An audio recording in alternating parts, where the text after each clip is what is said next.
A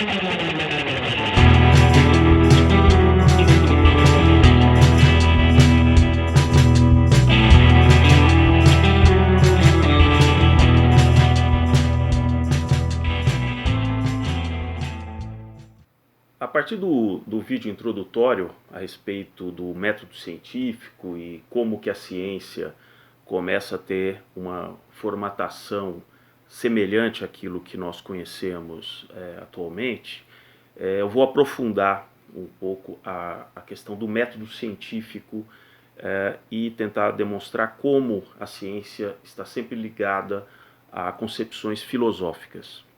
Porque é a partir das concepções filosóficas de cada época em que algumas pessoas começam a estudar certos fenômenos baseados em paradigmas que estão aceitos ali naquele momento. Então, Ptolomeu, por exemplo, quando ele definiu o movimento dos planetas, dos astros em torno da Terra, porque a concepção na época era que a Terra era de fato o centro do universo. Então, toda a concepção ptolomaica foi baseada dentro dessa característica filosófica. Foi somente mais de 1000 anos depois, quando Copérnico começa a romper com essa visão filosófica. Daí o Thomas Kuhn chamar a estrutura das revoluções científicas. Para o Thomas Kuhn, as mudanças vão ocorrendo filosoficamente aos poucos na sociedade, até que chega um certo ponto, aqueles que estão estudando um determinado fenômeno, ele rompe com aquele paradigma e passa para um outro patamar. E é interessante que, como os autores que eu escolhi citam, os cientistas em geral, eles não gostam muito de ver os seus paradigmas ameaçados. Até hoje, em muita pesquisa científica, quando começa a surgir uma mudança radical de um paradigma, a comunidade científica ligada àquele tipo de estudo vê aquilo com uma certa resistência. Porque é mais fácil você conduzir uma pesquisa científica já baseado em certos conceitos filosóficos e você, na verdade, acaba tendo liberdade para continuar aprofundando certas características dentro daquela concepção.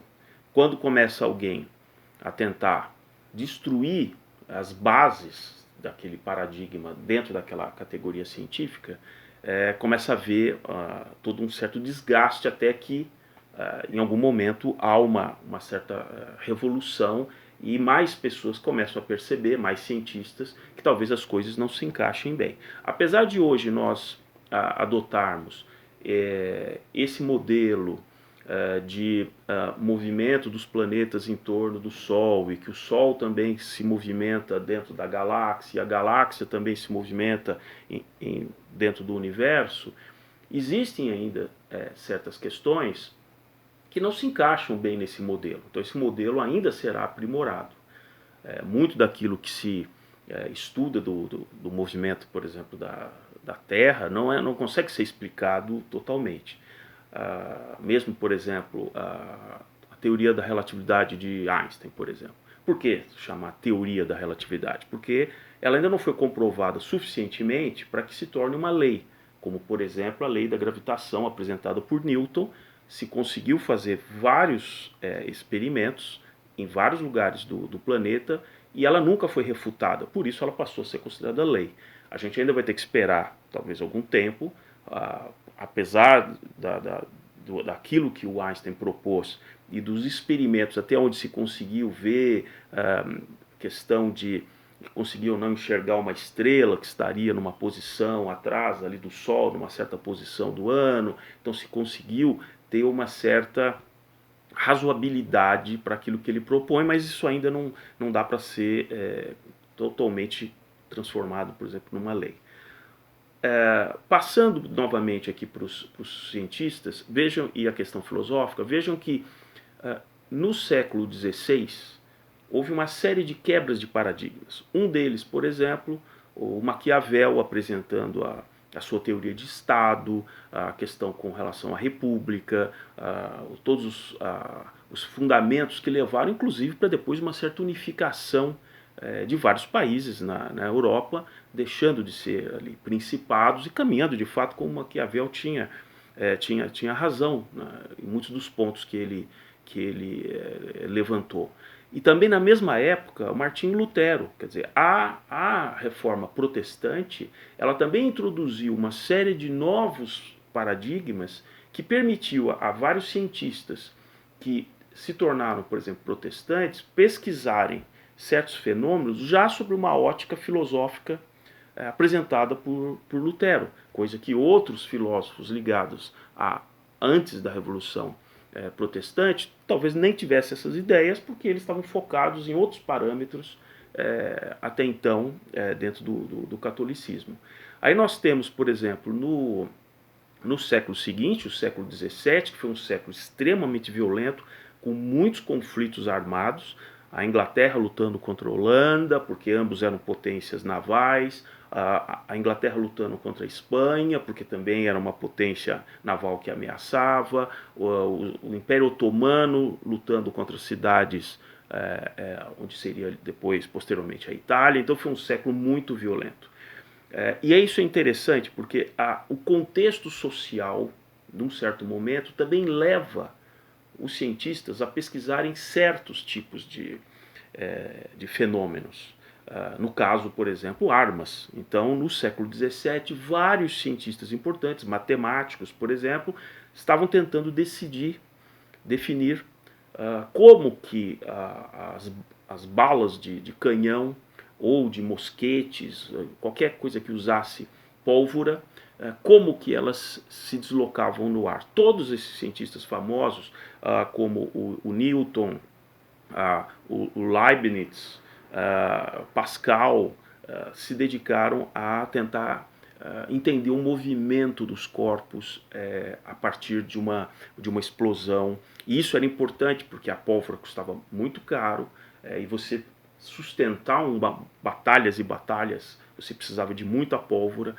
Então minimizar o uso da pólvora era fundamental, além da precisão de você conseguir de fato acertar. Então vejam que a ciência ela também se move em função do status quo daquele momento, de quem tem o poder direciona a ciência para uma certa direção. É claro que historicamente existiram cientistas que tinham uma liberdade de pensamento e que muitas vezes estavam pesquisando alguma coisa que estava descorrelacionado de repente com aquilo que era o mais desejável dentro do momento social que aquela comunidade passava. O Newton, por exemplo, rivalizava muito com o Leibniz que seria a Alemanha, no futuro Alemanha, fez grandes progressos no chamado cálculo diferencial integral, para o horror do Newton. E isso era interessante, porque nessa época, normalmente, esses físicos, esses cientistas, esses matemáticos, eles mantinham as suas pesquisas em segredo, o máximo que eles podiam. No máximo, eles trocavam cartas com algum outro cientista de confiança, mas sempre com certo resguardo, porque ele queria sair na frente com alguma descoberta, né? Então, muitas vezes, certos fatos que foram publicados, aí aparecia um cientista dizer, não, eu já tinha descoberto antes, mas eu não tinha contado. Então, isso era muito corriqueiro.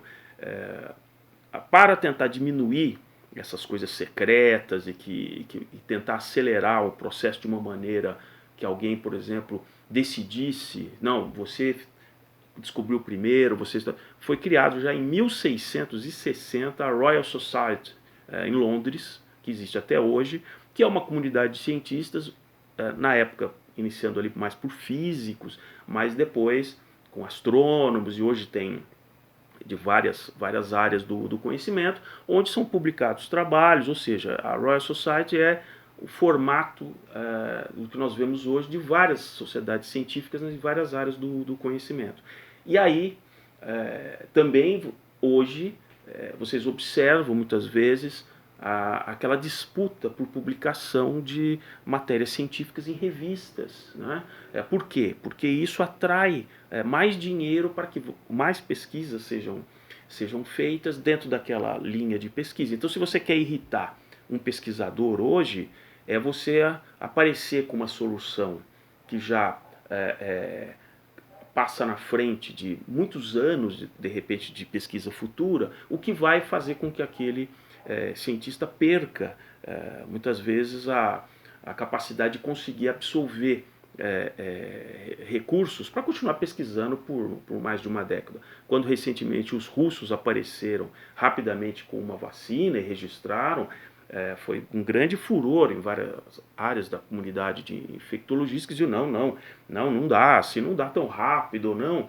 E agora, passado algum tempo, vários laboratórios importantes aceleraram seus processos de validação, porque talvez ficou evidente a partir do momento que o russo disse que, olha, eu já fiz, testei em tantas pessoas, então vai ficar sempre aquela suspeita de que até que ponto muitas vezes não se prolonga certos tipos de análise simplesmente para você continuar recebendo aquele dinheiro de pesquisa, né? Como eu falei, por exemplo, entre o século XV e o século XVI, essas mudanças filosóficas tinham que também tomar muito cuidado, né, em função de você cair, de repente, ou porque a igreja pudesse te condenar, ou porque você seria banido ali de outros cientistas. Então, por exemplo, 1533, um quadro bastante famoso que está na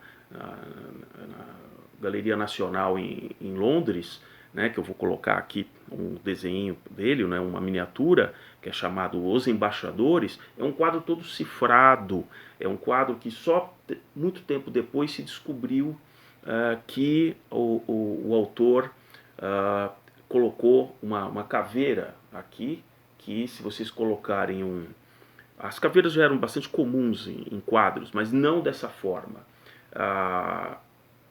Ele usa uma técnica de pintar olhando para um espelho convexo, de forma que a imagem de fato pintada ela está distorcida, e só você de novo posicionando um espelho convexo você tem realmente aquela imagem. Esse quadro ele tem muitos simbolismos, utiliza instrumentos de navegação e vários sinais ali. Na verdade, o que eles estavam tentando passar ali? Eles, olha, nós já estamos pesquisando outras coisas que de repente estavam assim ocultas ou seriam meio proibidas de serem analisados. Sempre esses quadros mostram, por exemplo, um livro aberto e um livro fechado, né? O livro aberto seria aquele conhecimento, vamos dizer, público, aceito, e o livro fechado é um conteúdo hermético, cifrado, que só os iniciados poderiam ter acesso. Isso é muito comum nessa época. Ou seja, os paradigmas estavam sendo alterados, e aí os cientistas foram na direção dos novos paradigmas, que eu vou mostrar em breve.